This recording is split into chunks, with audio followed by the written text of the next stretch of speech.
आओ। पानी में जले तेरा गोरा बदन। आओ। इन पत्थरों पे होगा तेरा मेरा मधुर मिलन। काश में ये पानी होता, शॉर्टकट में लॉन्ग कट हो जाता।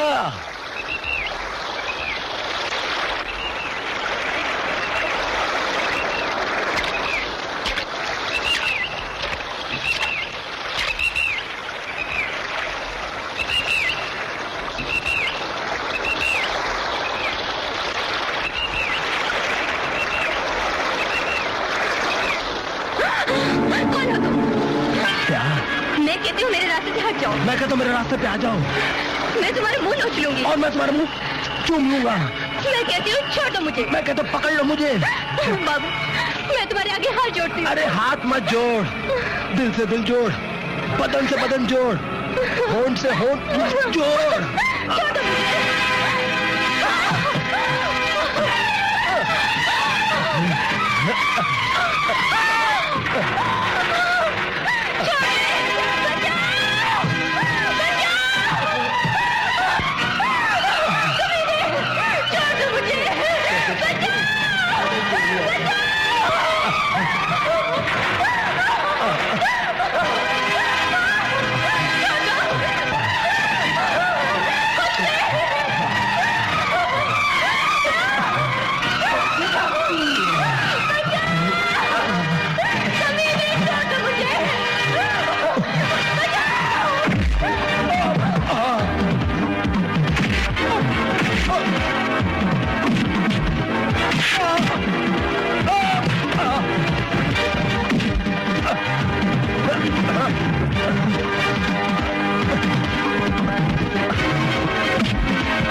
ये गुस्ताखी नहीं, आपका लिहाज है सरदार साहब।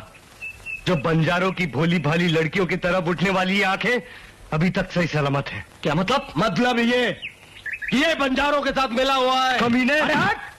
सरदार साहब, बंजारे फिर से हमें लूटने आए थे और ये कमीना उनके साथ था। मैंने डटकर उनका मुकाबला किया और उनकी एक लड़की को पकड़ लिया ताकि इसकी सच्चाई को आपके सामने पेश कर सकूं।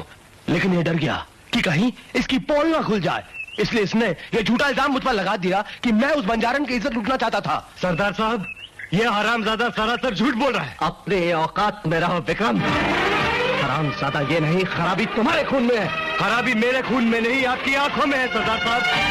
तभी कौन नमक हलाल और कौन नमक हराम है, इसे आप पहचान नहीं पा रहे।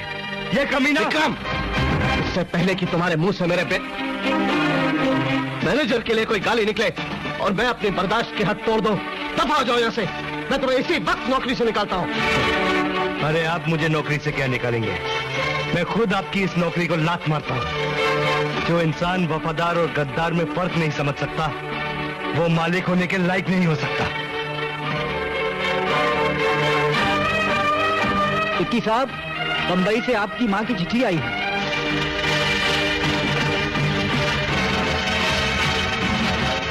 खबरदार जो मेरी माँ की चिट्ठी को हाथ लगाया। लेकिन इस पर तो विकी का नाम लिखा है और तुम्हारा नाम विक्रम है। हाँ, मेरी माँ मुझे विकी के नाम से पुकारती है। क्या नाम है तुम्हारी माँ का? शालिनी। तो इस बुढ़े का बेटा यही है। बेरूपिये, तूने मेरा नाम तो अपना बना लिया, अब मेरी माँ को भी अपनी माँ बनाना चाहता है। सरदार साहब, शालिनी मेरी माँ का नाम है। कमीने, खबरदार जो अपनी गंदी जबान से मेरी माँ का नाम लिया, मैं तेरी जबान खींच लूंगा। मेरी माँ की चिट्ठी छोड़। मेरी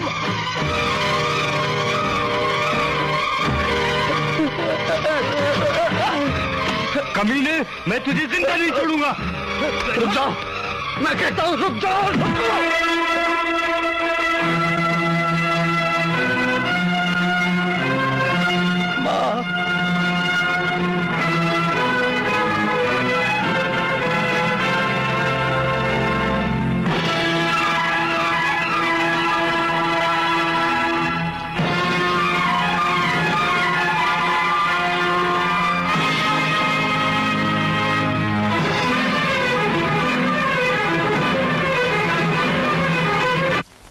लॉन्ग कट में शॉर्टकट डैड, वीरेंद्र का बेटा यहाँ पर पहुंच गया है। क्या?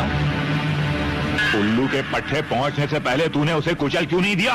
वक्त आने पर वो भी कर दूंगा। और हाँ डैड, तुमने उस बुढ़िया को ठिकाने लगाया कि नहीं? वो बुढ़िया तीर्थ यात्रा पर गई हुई है। उसकी तीर्थ यात्रा को शव यात्रा बना दो डैड। वो बुढ़िया किसी भी हालत में यहाँ नहीं पहुंचनी चाहिए।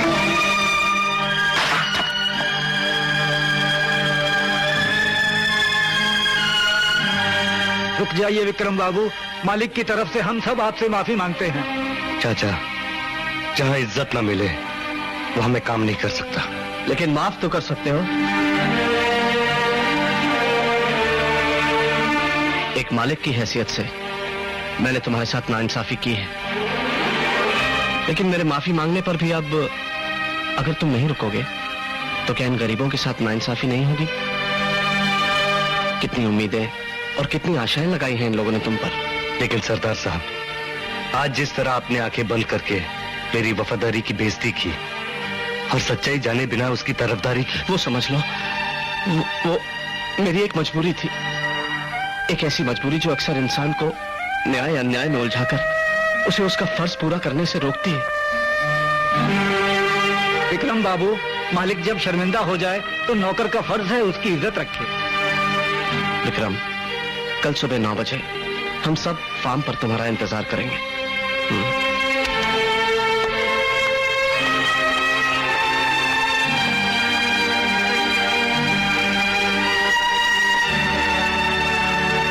उस 2 टके के नौकर के सामने आपको झुकने की क्या जरूरत थी? आप क्या समझते हैं उसके जाने से हमारा काम बंद हो जाएगा? हम बर्बाद हो जाएंगे, तबाह हो जाएंगे। ऐसा ही हो जाता अगर मैं कल उसे ना रोकता। कल विकी के नाम शालू का खत आया था। इससे पहले कि वो खत हरिया विकी के हवाले करता, विक्रम ने उसके हाथ से छीन लिया ये कहकर कि वो उसकी मां का है। मैंने जब उससे कहा कि इस पर तो विकी का नाम लिखा है, तो उसने कहा हाँ, मेरी मां भी मुझे विकी के नाम से पुकारती है। मुझ पर तो जैसे पहाड़ टूट पड़ा हो। तो अंकल एक काम करते हैं, इस खत से पता मालूम करके आंटी जी को यही बुला लेते हैं। शालू नहीं आ सकती। आखिर क्यों अंकल? वो तीर्थ यात्रा पर चली गई है। तो अंकल अब अपनी सारी परेशानियां मुझ पर डाल दीजिए। आंटी जी के आने से पहले मैं आपको ये पता लगाकर बता दूंगी कि उन दोनों में से आपका बेटा विकी कौन है, और आपको धोखा देकर आपकी दौलत हड़पने के लिए आया आपका दुश्मन कौन है।